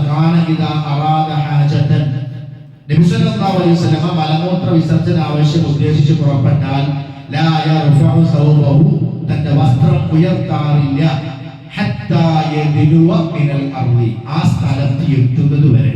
അപ്പൊ അവിടെ എത്തിയിട്ട് ആ കർമ്മം നിർവഹിക്കുന്ന സ്ഥാനത്ത് എത്തിയിട്ട് എത്തിയാൻ പറ്റുള്ളൂ, വസ്ത്രം ഉയർത്താൻ പറ്റുള്ളൂ. അതല്ലാണ്ട് ആളുകൾക്ക് മുമ്പ് പുറത്തുനിന്ന് തന്നെ തുണി മടക്കുറ്റിയിട്ട് ആളുകൾക്ക് മുമ്പിൽ അവിടത്ത് പകുതിയാണെങ്കിലും ശരി വെളിപ്പെടുത്തിക്കൊണ്ട് കടന്നു പോകുന്ന രീതികൾ ശരിയല്ല. ഇതൊക്കെ സംസ്കാര വിരുദ്ധമായിട്ടുള്ള കാര്യങ്ങളാണ്. അഞ്ചാമത്തേത്, മലമൂത്ര വിസർജനം നടത്തുമ്പോൾ കിബിലക്ക് മുന്നിട്ടോ പിന്നിട്ടോ ഇരിക്കാൻ പാടില്ല. നമ്മള് കഅബ കിബിലക്ക് മുൻപായി അല്ലെങ്കിൽ കിബിലക്ക് പിന്തിരിഞ്ഞുകൊണ്ടും ഇരിക്കാൻ പാടില്ല. നബി സല്ലല്ലാഹു അലൈഹി വസല്ലം പറഞ്ഞു, ഇദാ അതൈതുമുൽ റായിത, നിങ്ങൾ ഇങ്ങനെ മലമൂത്ര വിസർജന ആവശ്യത്തിന് വന്നാൽ ഫലാ തസ്തഖ്ബിലുൽ ഖിബ്ല, ഖിബ്ലക്ക് അഭിമുഖമായി മുന്നിട്ടിരിക്കരുത്, മൂത്രയിക്കാനിരിക്കരുത്. വലാ തസ്തദ്ബിറുഹാ, കാഴ്ചക്കാനും ഇരിക്കരുത്, പിന്തിരിഞ്ഞിരിക്കരുത്. ബിബൗലിൻ വലാ വാഹിദ് വലാകിൻ ശരിഖു ഔ ഗരിബു, മറിച്ച് നിങ്ങൾ കിഴക്കോട്ടോ പടിഞ്ഞാറോട്ടോ തിരിഞ്ഞിരിക്കുക എന്നാണ്. ഇത് മദീനയിൽ വെച്ച് പഠിപ്പിച്ച കാര്യമാണ്. മദീനയിൽ കിബ്ല തെക്ക് വടക്കാണ്. അതുകൊണ്ടാണ് തെക്കും വടക്കും ഇരിക്കരുത്, കിഴക്കോട്ടോ പടിഞ്ഞാറോട്ടോ തിരിഞ്ഞിരിക്കാൻ. അപ്പോൾ നമ്മുടെ നാടിനെ സംബന്ധിച്ചിടത്തോളം നമുക്ക് പടിക്കാറ്റ് പടിഞ്ഞാറാണ് വരിക. അപ്പൊ പടിഞ്ഞാറോട്ടോ തിരിഞ്ഞിരിക്കരുത്, തെക്കോട്ടോ വടക്കോട്ടോ തിരിഞ്ഞിരിക്കണം. പിന്നെ ഈ വിഷയത്തിൽ പണ്ഡിതന്മാർക്കിടയിൽ ഒരുപാട് ചർച്ചകളുണ്ട്. അത് ഈ നിയമം ഒരു വെളി പ്രദേശത്താണ്, അതായത് വെളിഞ്ഞ പറമ്പ് പോയിരിക്കുന്നു, മുമ്പിൽ മരങ്ങളൊന്നുമില്ല, അപ്പൊ അയാൾ കിബിലക്ക് തിരിഞ്ഞിരിക്കരുത്. മരുഭൂമിയിൽ ഈ യാത്രാവേളയിൽ ഇരിക്കുകയാണ്, അപ്പോ കിബിലക്ക് മുന്നിട്ടിരിക്കരുത്. എന്നാൽ വീടിനകത്താണെങ്കിൽ അത് പ്രശ്നമില്ല, കിബില മുമ്പിലായാലും പ്രശ്നമില്ല. കാരണം നേരെ മുമ്പിൽ എന്തുണ്ട്? ചുമരുണ്ട്, കെട്ടിടത്തിന്റെ ഉള്ളിലാണ്, അതുകൊണ്ട് വിരോധമില്ല എന്ന നിലയ്ക്ക് ചില പണ്ഡിതന്മാർ പറഞ്ഞു. വേറെ ചില പണ്ഡിതന്മാർ പറഞ്ഞു വീട്ടിനകത്താണെങ്കിലും നമ്മൾ എന്ത് ചെയ്യണം? വീടുണ്ടാക്കുമ്പോ വീടിനകത്ത് മലമൂത്ര വിസർജന സൗകര്യങ്ങൾ സംവിധാനം ചെയ്യുമ്പോൾ അത് കിബിലക്ക് മുന്നിട്ടോ പിന്നിട്ടോ ആകാത്ത രൂപത്തിൽ നമ്മൾ സംവിധാനിക്കണം. ഇനി ഒരു നിർബന്ധ സാഹചര്യവും വന്നു, വീടിനകത്ത് വളരെ ടൈറ്റ് ആണ്, ചിലപ്പോൾ കിബിലക്ക് അഭിമുഖമായിട്ടല്ലാതെ ക്ലോസറ്റ് ശരിപ്പെടുത്താനുള്ള സൗകര്യം ഇല്ല, അങ്ങനത്തെ ഒരു നിർബന്ധ സാഹചര്യത്തിലാണെങ്കിൽ എന്ത് ചെയ്യാം? ഇങ്ങനെ ആകാം. കാരണം അവിടെ മുമ്പിലും മറുണ്ട്, അപ്പൊ അതുകൊണ്ട് അതിന് കുഴപ്പമില്ല. എന്നാലും ഏറ്റവും സൂക്ഷ്മത വീടിനകത്താണെങ്കിലും അത് കിബിലക്ക് അഭിമുഖമായിട്ടാകരുത്. ഇങ്ങനെയൊക്കെയുള്ള പലതരം ചർച്ചകൾ പണ്ഡിതന്മാർ ആവശ്യം നടത്തിയിട്ടുണ്ട്. ഇപ്പൊ സൂക്ഷ്മത എന്നുള്ളത് ഏത് സന്ദർഭത്തിലും കിബിലക്ക് അഭിമുഖമായിട്ടോ മുന്നിട്ടോ പിന്നിട്ടോ ആകാതിരിക്കുക എന്നുള്ളത് തന്നെയാണ്. ഇനി ആറാമത്തത്, ജനങ്ങൾ നടക്കുന്ന വഴിയിലോ തണലിലോ മലമൂത്ര വിസർജനം നടത്തരുത്. ഇത് നബി സല്ലല്ലാഹു അലൈഹി വസല്ലം ആ വിഷയത്തിൽ പഠിപ്പിച്ച ഒരു മര്യാദയാണ്. ഒരു ഹദീസിൽ കാണാം, ഇബ്തഖുൽ ലആനൈൻ, ശാപത്തിന് കാരണമാകുന്ന രണ്ട് കാര്യങ്ങളെ നിങ്ങൾ സൂക്ഷിക്കുക. ലആന, സ്വഹാബത്ത് ചോദിച്ചു, വമൻ ലആനാനി യാ റസൂലല്ലാഹ്, എന്താണ് പ്രവാചകനെ ഈ ശാപത്തിന് കാരണമാകുന്ന പണികൾ? നബി സല്ലല്ലാഹു അലൈഹി വസല്ലം പറഞ്ഞു, അല്ലദി യതഖല്ലാ ഫീ ത്വരീഖിൻ നാസ്, ജനങ്ങൾ നടന്നു പോകുന്ന വഴിയിൽ മൂത്രമൊഴിക്കാൻ കാട്ടിക്കുക. ഔ ഫീ ദില്ലിഹിം, അല്ലെങ്കിൽ അവർ വിശ്രമിക്കുന്ന തണലുകളിൽ. അപ്പൊ നമ്മൾ ഇപ്പൊ റോഡ് പിന്നെ അല്ലെങ്കിൽ ഇടവഴി, അത് ജനങ്ങൾക്ക് ബുദ്ധിമുട്ടുണ്ടാകുന്ന രൂപത്തിൽ ജനങ്ങൾക്കുള്ള ദുർഗന്ധം ഉണ്ട്. അപ്പൊ ചെറിയൊരു ഇടവഴിയാണ്, ആ ഇടവഴി പണ്ടൊക്കെ ഇടവഴികൾ ഉണ്ടായിരുന്നല്ലോ, ഇടവഴികളിൽ നിന്ന് മൂത്രമൊഴിക്കുക. അത് ഇടുങ്ങിയ റോഡാണ്, ആ റോഡിന്റെ സൈഡിൽ നിന്ന് മൂത്രമൊഴിച്ചാൽ ചിലപ്പോൾ മൂത്രം റോഡിലേക്ക് ഒഴിക്കും. അതല്ലെങ്കിൽ ആ റോഡിലൂടെ പോകുന്ന ആളുകൾ ദുർഗന്ധം ഉണ്ടാവും. അതല്ലെങ്കിൽ ജനങ്ങളുടെ പൊതുവഴികൾ അവിടെ നിന്ന് മൂത്രമൊഴിക്കാം. അങ്ങനെയുള്ള പണികൾ ചെയ്യാൻ പാടില്ല, ശാപത്തിന് പോലും കാരണമാകും. പിന്നെ ജനങ്ങൾ ഇപ്പൊ യാത്ര ചെയ്യുമ്പോൾ ഒന്ന് ഇരിക്കാൻ, തണൽ കൊള്ളാൻ, വിശ്രമിക്കാനൊക്കെ ഉപയോഗിക്കുന്ന ഭാഗങ്ങളാണ് മരത്തിന്റെ തണൽ. അതുകൊണ്ട് തന്നെ മരം കണ്ട മരത്തിന്റെ ചോട്ട് പോയി മൂത്രമൊഴിക്കാൻ പാടില്ല, മരത്തിന്റെ തണലുകളിലും. അപ്പോ ജനങ്ങളുടെ വഴികള്, അതുപോലെ തന്നെ മരത്തിന്റെ അവരുടെ തണൽ, ജനങ്ങളുടെ തണൽ എന്നാണ്, ജനങ്ങൾ തണൽ കൊള്ളാൻ സ്വീകരിക്കുന്ന ഭാഗങ്ങൾ അവിടെ പോയിട്ട് എന്ത് ചെയ്യരുത്? മലമൂത്ര വിസർജന കർമ്മങ്ങൾ നിർവഹിക്കരുത്. മറ്റൊരു ഹദീസിൽ കാണാം, ഇത്തഖുൽ മലാഇന സലാസ്, ഈ ഹദീസിൽ 3 കാര്യങ്ങൾ പറയുന്നു. 3 ശാപ കാരണങ്ങൾ നിങ്ങൾ സൂക്ഷിക്കണം. ഈ ശാപം എന്ന് പറഞ്ഞാൽ ജനങ്ങൾ ശപിക്കും. അവിടെ ജനങ്ങൾ നടക്കുന്ന വഴിയിൽ മൂത്രമൊഴിച്ചു പോയവനെ, അവിടെ ആദ്യം പോകുന്ന ദുർഗന്ധം ഉണ്ടാകുന്ന ആരും ശപിച്ചു പറയും. അപ്പൊ എല്ലാവരുടെയും ശാപത്തിന് കാരണമാകുന്ന സംഗതിയാണ്. ഒന്ന്, അൽ ബുറാസു ഫിൽ ഖവാലി, വഴികളിൽ എന്ത് ചെയ്യുക? മലമൂത്ര വിസർജനം നടത്തുക. പിന്നെ വഴികൾ മവാലി പറഞ്ഞാല് ഈ വഴി എന്ന് അർത്ഥമുണ്ട്, വെള്ളം എടുക്കുന്ന സ്ഥലം എന്ന് വേണമെങ്കിൽ അർത്ഥം. ഇപ്പൊ ജനങ്ങൾ വെള്ളം എടുക്കാനൊക്കെ വേണ്ടി വരുന്ന കേന്ദ്രങ്ങൾ, സ്ഥലങ്ങളിൽ ജനങ്ങൾ വന്നു പോകുന്ന സ്ഥലത്താണ്. ജനങ്ങൾ നടക്കുന്ന വഴികൾ, സ്ഥിരമായി ജനങ്ങൾ നടക്കുന്ന വഴി. മൂന്നാമത്തേത് അതിന്റെ തണലുകൾ, അതായത് മരത്തിന്റെ തണലാകാം, അല്ലെങ്കിൽ വേറെ ജനങ്ങൾ വിശ്രമിക്കാതിരിക്കുന്ന തണലുകൾ എന്തോ ആകട്ടെ, അത്തരം സ്ഥലങ്ങളിൽ എന്ത് ചെയ്യാൻ പാടില്ല, മലമൂത്ര വിസർജനം നടത്താൻ പാടില്ല. ഇതാണ് ആറാമത്തെ മര്യാദ.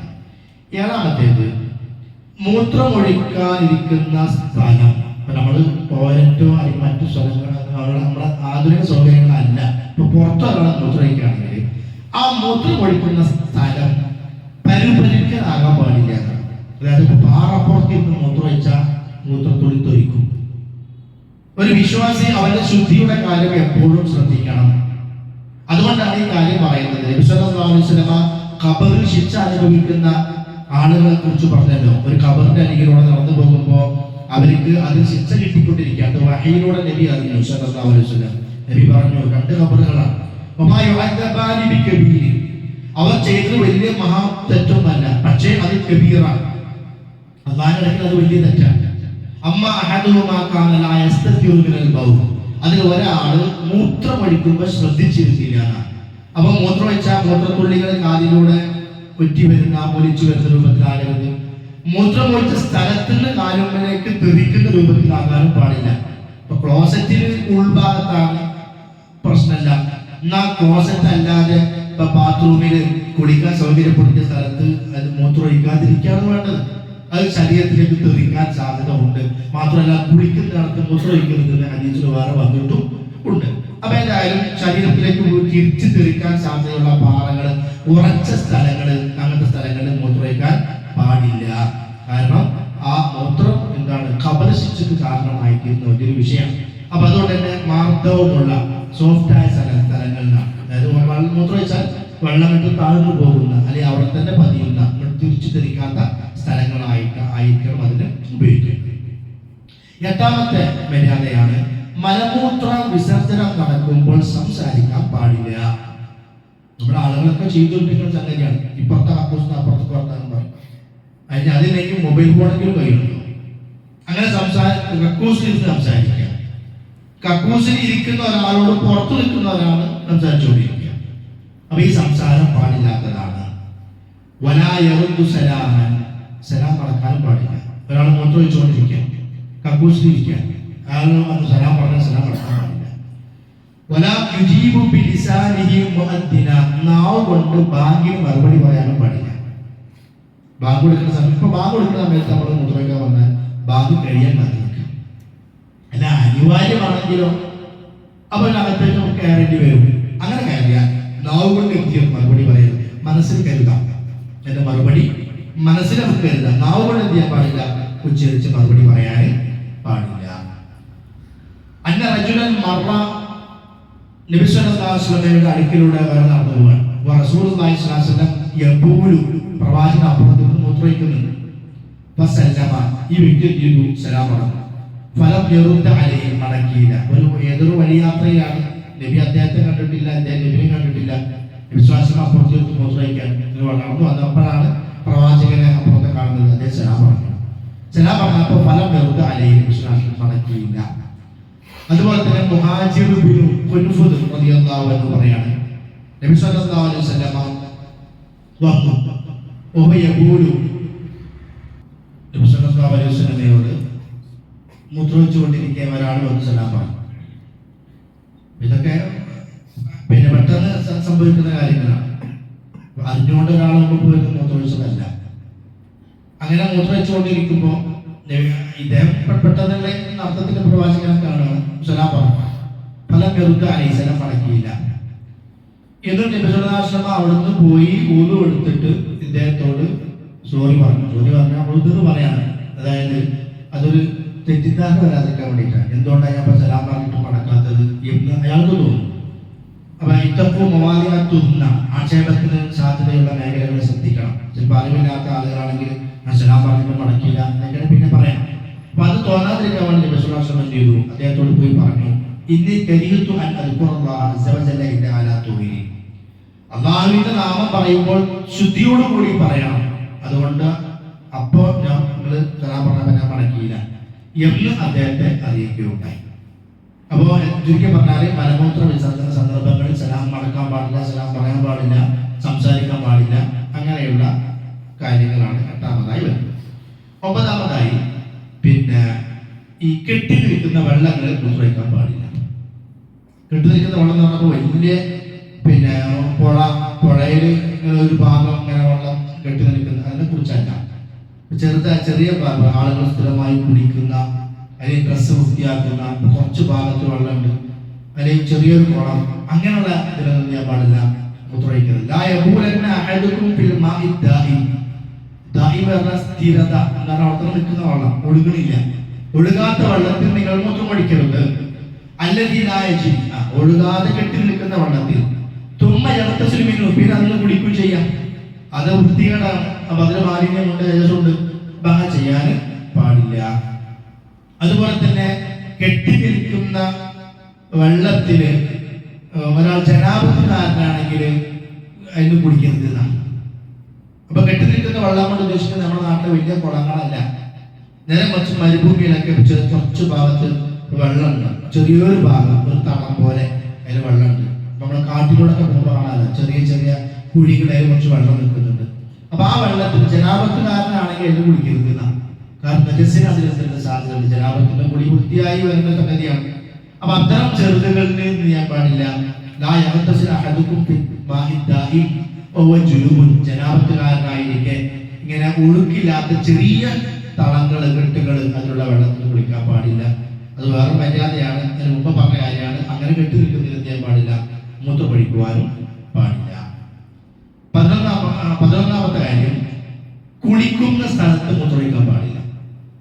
അല്ലാ യബൂല ഫീ മുസ്തഹമ്മിഹി അല്ലദീ യഗ്തസിലു ഫീഹി. നബി സല്ലല്ലാഹു അലൈഹി വസല്ലം പറഞ്ഞു, ലാ യബൂലന്ന അഹദുക്കും, നിങ്ങൾ മൂത്രമൊഴിക്കരുത്, ഫീ മുസ്തഹമ്മിഹി, ബാത്റൂമിൽ, കുളിക്കുന്ന സ്ഥലത്ത്. സുമയാത്തസിലിപ്പിന് അവിടെ കുളിക്കുകയും ചെയ്യാം. ഇപ്പൊ സ്വാഭാവികമായി മൂത്രം വെച്ചാൽ അവിടെ മൂത്രം ഉണ്ടാകാൻ, അതിന് അംശം ഉണ്ടാകാൻ സാധ്യതയുണ്ട്. അപ്പൊ അതുകൊണ്ട് കുളിക്കുന്ന സ്ഥലത്ത് എത്തിയത് മൂത്രമൊഴിക്കരുത്, മാറി നിന്നുകൊണ്ടാണ് സംഗതി നിർവഹിക്കുന്നത്. അപ്പൊ നമ്മുടെ നാട്ടിൽ ഇപ്പോ ടോയ്ലറ്റുകൾ വലിയ ടോയ്ലറ്റാണ്, ബാത്റൂം സൗകര്യങ്ങളുള്ള ഒരു ഭാഗത്ത് കക്കൂസ് മാറുണ്ട്, അതിനുള്ളിൽ തന്നെ കുറച്ച് ഉയരപ്പെടുത്തിയിട്ടോ അത് വേറെ ഭാഗമാക്കിയിട്ടോ നിശ്ചയിച്ചിട്ട് ഇപ്പുറത്ത് കുളിക്കുന്ന വിരോധമൊന്നുമില്ല. പക്ഷെ എന്നാൽ കുളിക്കുന്ന സ്ഥലത്ത് എത്തിയത് അവിടെ നിന്നുകൊണ്ട് മൂത്രമൊഴിക്കാൻ പാടില്ല. പിന്നെ 12ാമത്തെ കാര്യമാണ്, ലൈംഗിക അവയവങ്ങൾ വലത് കൈ കൊണ്ട് പിടിക്കാനോ വൃത്തിയാക്കാനോ പാടില്ല. വൃത്തിയാക്കരുതെന്ന് മാത്രമല്ല വലത് കൈ കൊണ്ട് പിടിക്കരുത് എന്നും വിശ്വാസം പഠിപ്പിച്ചിട്ടുണ്ട്.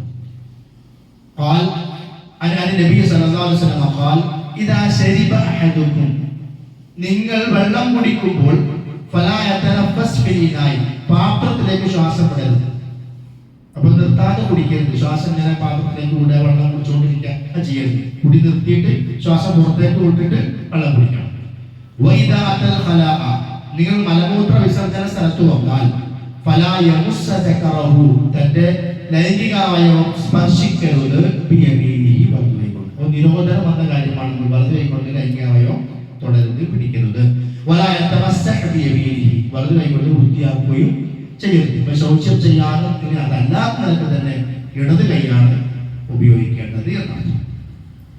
13ാമത്തത്, ഈ വെള്ളം കിട്ടാത്ത സാഹചര്യങ്ങളിൽ, വെള്ളം കിട്ടാതിരിക്കുക എന്ന് പറഞ്ഞാൽ തേമോമിന്റെ വ്യത്യസ്ത രീതികൾ പിന്നീട് പറയും. വെള്ളം ഇല്ലാത്തൊരു സ്ഥലത്ത് നമ്മൾ എത്തിപ്പെട്ടാൽ അവിടെ നമ്മൾ ശൗച്യം ചെയ്യുന്ന വൃത്തിയാക്കുന്ന രീതിയാണ് കല്ലുകൊണ്ടുള്ള ഒരു വൃത്തിയാക്കൽ. അപ്പൊ അത് ഇസ്ലാം അനുവദിച്ചതാണ്. അങ്ങനെ വെള്ളമല്ലാത്ത വസ്തുക്കൾ കൊണ്ട് വൃത്തിയാക്കുകയാണെങ്കിൽ അവിടെ ഉപയോഗിക്കാൻ പാടില്ലാത്ത രണ്ട് സംഗതികളാണ്. ഒന്ന് ചാണകം, മറ്റൊന്ന് എല്ല്. അപ്പൊ കല്ല്, മണ്ണിന്റെ കട്ട, അതല്ലെങ്കിൽ പിന്നെ ടിഷ്യൂ, നമ്മളെ പേപ്പറുകൾ, ഇതൊക്കെ നമുക്ക് ഉപയോഗിക്കാം. എന്നാൽ ചാണകവും എല്ലും ഉപയോഗിക്കാൻ പാടില്ല. അബ്ദുല്ലാഹി ഇബ്നു മസ്ഊദ് റളിയല്ലാഹു അൻഹുവിന്റെ ഒരു ഹദീസിൽ കാണാം. അതായത് നബി സല്ലല്ലാഹു അലൈഹി വസല്ലമയും സ്വഹാബികൾ ഇങ്ങനെ ഒരു ഭാഗത്തിരിക്കുമ്പോൾ ഇടയ്ക്ക് വെച്ച് നബിനെ കാണാണ്ടായി. സ്വഹാബികൾ ഇങ്ങനെ ബേജാറായി തിരഞ്ഞു. കുറെ കഴിഞ്ഞപ്പോൾ നബി ഇങ്ങനെ വരുന്നുണ്ട്. അവർ പറഞ്ഞു, നബി ഞങ്ങൾ പേടിച്ചു, ഇത് പറ്റി എന്നറിയാതെ. അപ്പൊ അവർ പറഞ്ഞു, ജിന്നിന്റെ നേതാക്കന്മാർ വന്ന് എന്നെ വിളിച്ചു കൊണ്ടുപോയി, ഞാൻ പോയതാണ്. അവരുമായി സംസാരിച്ചു. എന്നിട്ട് നബി സല്ലല്ലാഹു അലൈഹി വസല്ലം പറഞ്ഞു, അവർ എന്നോട് ഭക്ഷണം ചോദിച്ചു, അവർക്ക് ഭക്ഷണം.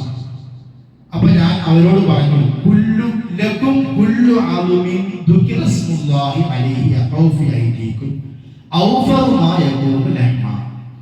ബിസ്മി ചൊല്ലിക്കൊണ്ട് ഉപയോഗിച്ച മാംസത്തിന്റെ എല്ലിൻ കഷ്ണം നിങ്ങളുടെ കയ്യിൽ കിട്ടിയാൽ അത് നിങ്ങൾക്ക് പൂർണ്ണമായ മാംസം കൊണ്ട് നിറഞ്ഞതായിരിക്കും. അപ്പൊ നമ്മൾ കഴിച്ച് ഒഴിവാക്കുന്ന എല്ല് അത് ജിന്നുകളുടെ ഭക്ഷണമാണ്. അപ്പൊ അതുകൊണ്ട് ആ എല്ല് കൊണ്ട് എന്ത് ചെയ്യാൻ പാടില്ല? ശൗചം ചെയ്യാനും വൃത്തിയാക്കാനും പാടില്ല. പിന്നെ കുല്ലു ബഅറത്തി, ബഅറത്ത് എന്ന് പറഞ്ഞാല് പശു, ആട്, ഒട്ടകം തുടങ്ങിയ മൃഗങ്ങളുടെ കാഷ്ടം. ആ കാഷ്ടം കൊണ്ടും ശുദ്ധിയാക്കാൻ പാടില്ല. കാരണം അത് ഇത് നിങ്ങളിലെ മൃഗങ്ങൾക്കുള്ള ഭക്ഷണമാണ്. അപ്പൊ ജിന്നുകളുടെ കൂട്ടത്തിൽ അവർക്ക് എന്തുണ്ട്? മൃഗങ്ങളുണ്ട്. നമ്മുടേതായ മൃഗങ്ങൾ ഉള്ളത് പോലെ ജിന്നു എന്ന് പറഞ്ഞൊരു വർഗം മനുഷ്യന്മാരെ പോലെ വേറെ വർഗമാണ്. നമ്മളവരെ കാണുന്നില്ല മാത്രം. അവർ അവരുടേതായ ലോകത്തിൽ ജീവിച്ചുകൊണ്ടിരിക്കുക. അവർക്കൊണ്ട് യലോകവും പരലോകവും പരലോകവും വിചാരണയും നരകവും സ്വർഗവും ചിഹ്നത്തി നരകം മനുഷ്യന്മാരെ കൊണ്ടും ജിന്നുകളെ കൊണ്ടും നടക്കുന്ന. അപ്പൊ ഈ ലോകത്തുള്ള നിയമങ്ങൾ പാലിക്കലും പ്രവാചകന്മാരും പഠിപ്പിക്കുന്ന ദൗത്യങ്ങളും സന്ദേശങ്ങളും അതുപോലെ നന്മ സ്വീകരിക്കലും തിന്മ ഒഴിവാക്കലും വിവാദത്തുകളും ഒക്കെ ആർക്കുണ്ട്? നമ്മളെ പോലെ ജിന്നുകൾക്കുണ്ട്. നമ്മൾ അവരെ കാണുന്നില്ല എന്ന് മാത്രം. ആ ജിന്നുകളുടെ ഭക്ഷണമാണ് നമ്മൾ ഒഴിവാക്കുന്ന എല്ല്. അപ്പൊ ബിസ്മി ചൊല്ലി നമ്മൾ ഉപയോഗിച്ച എല്ലാണെങ്കിൽ ആ എല്ലിൽ അവർക്ക് പൂർണ്ണമായിട്ട് മാംസം ഉണ്ടായിരിക്കും. നമ്മൾ കാണുന്നതുമല്ല, അവർക്ക് അള്ളാഹു വെച്ച് കൊടുത്ത സംവിധാനം അങ്ങനെ. അപ്പൊ അതുകൊണ്ട് വിശ്വാസം പറഞ്ഞു എല്ല് ശൗചം ചെയ്യാൻ ഉപയോഗിക്കരുത്. പിന്നെ നമ്മുടെ മൃഗങ്ങളുടെ കാഷ്ടം, ആട്, പോത്ത് തുടങ്ങിയവയുടെ ഭാരത്, അത് ജിന്നുകളിലെ മൃഗങ്ങൾക്കുള്ള ഭക്ഷണമാണ്. അതിന് പൈനുള്ള പുല്ലാണ് അലഫ്. മൃഗങ്ങളുടെ ഭക്ഷണത്തിലാണ് അലഫ് എന്ന് പറയാം. അപ്പൊ അവരിലെ മൃഗങ്ങൾക്കുള്ള ഭക്ഷണമാണ് നമ്മുടെ മൃഗങ്ങളുടെ കാഷ്ടങ്ങൾ. അപ്പൊ കാഷ്ടം കൊണ്ട് ചെയ്യരുത്, ശുദ്ധീകരണം വരുത്തരുത്. വേറെ ഹദീസിൽ കാണാം എല്ലുകൊണ്ടും ചാണകം കൊണ്ടും നിങ്ങൾ വൃത്തിയാക്കരുത്. അത് നിങ്ങളുടെ സഹോദരന്മാരുടെ ഭക്ഷണമാണ്. ആരാ സഹോദരന്മാർ? ഈ ജിന്നുകളാണ്. അപ്പൊ ജിന്നെന്ന് പറയുന്ന മനുഷ്യന്റെ സഹോദരന്റെ ഭക്ഷണമാകുന്നു അത് എന്ന് പഠിപ്പിക്കട്ടെ. അപ്പൊ കല്ലുകൊണ്ട് വൃത്തിയാക്കാം. അതാണ് വെള്ളമില്ലാത്ത സാഹചര്യത്തിൽ ചെയ്യേണ്ടത്.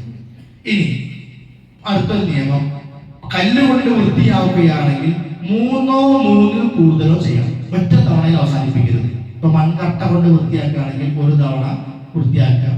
പിന്നെ വേറെ കല്ലുകൊണ്ട്, അല്ലെങ്കിൽ ആ കല്ല് വലുതാണെങ്കിൽ അതിന്റെ മറുഭാഗം കൊണ്ട് വീണ്ടും വൃത്തിയാക്കുക. അങ്ങനെ 3 തവണയായിക്കൊണ്ടായിരിക്കണം ചെയ്യേണ്ടത്. അത് ഹദീസിൽ കാണാം. നബി സല്ലല്ലാഹു അലൈഹി വസല്ലം ഞങ്ങളോട് പിന്നെ നിരോധിച്ച കാര്യങ്ങൾ, ആ നിരോധിച്ചതിൽ ഒന്നെന്താണ്? 3 കല്ലുകളിൽ കുറവ് കല്ലുകൾ കൊണ്ട് ഇസ്തിൻജാ നടത്തരുത്. ഇസ്തിൻജാ എന്ന് പറഞ്ഞാൽ ശൗചം ചെയ്യാം. 3 കാര്യങ്ങൾ നിരോധിച്ചു. ചില കാര്യങ്ങൾ നിരോധിച്ചു. അത് ഒന്ന്, കിബിലക്ക് മുന്നിട്ടോ പിന്നിട്ടോ ഇരിക്കരുത്. വലത്തെ കൈ കൊണ്ട് വൃത്തിയാക്കരുത്. 3 കല്ലിൽ കുറവ് കല്ലുകൊണ്ട് വൃത്തിയാക്കരുത്. ചാണകം കൊണ്ടും എല്ലുകൊണ്ടും വൃത്തിയാക്കരുത്. ഇങ്ങനെയുള്ള നിയമങ്ങളുടെ വിശ്വാസ നിരോധനങ്ങളായിട്ട് സ്വഹാബത്തിനോട് പറയണ്ടേ. അതേപോലെ തന്നെ ഒരു ഹദീസിൽ കാണാം, നിങ്ങൾ മലമൂത്ര വിസർജനത്തിന് പോവുകയാണെങ്കിൽ 3 കല്ല് കൊണ്ടുപോകണം. അതുകൊണ്ട് നിങ്ങൾ വൃത്തിയാക്കണം. അത് മതിയായതാണ്. കല്ല് ചുരുങ്ങിയത് 3 എണ്ണമായിരിക്കണം. ഞാൻ 3 കൂടാൻ കുഴപ്പമില്ല. കൂടുമ്പോൾ ഒറ്റ ആക്കണം. കൂടി 1, 3, 5 അങ്ങനെ ഒറ്റ ആക്കണം ഏറ്റവും അത്ഭുതമായിട്ടുള്ളത്. പിന്നെ ഒരാൾ ഉറക്കം തുറന്നു കഴിഞ്ഞാൽ തന്റെ കൈ ബക്കറ്റിൽ വെള്ളം ഉണ്ടെങ്കിൽ അത് കൊണ്ടുപോയി മുക്കരുത്. അതൊരു മാലിന്യത്തിന് സാധ്യത. രാത്രി ഉറങ്ങുമ്പോൾ കൈകൾ പലയിടത്തും എത്തും. നമ്മൾ അറിഞ്ഞോ അറിയാതെയോ ആകാം. അതുകൊണ്ട് കൈ ആദ്യം പുറത്തേക്ക് കഴുകണം. എന്നിട്ട് കൈ ബക്കറ്റിൽ മുക്കാവൂ. ഒരാൾ തന്റെ ഉറക്കിൽ നിന്നും ഉണർന്നു കഴിഞ്ഞാൽ പാത്രത്തിൽ കൈ കൊണ്ടുപോയി മുക്കരുത്. അതിന് 3 തവണ കഴുകുന്നത് വരെ. കാരണം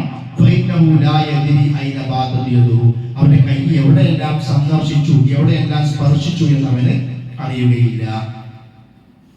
ഇനി മറ്റൊന്നാണ്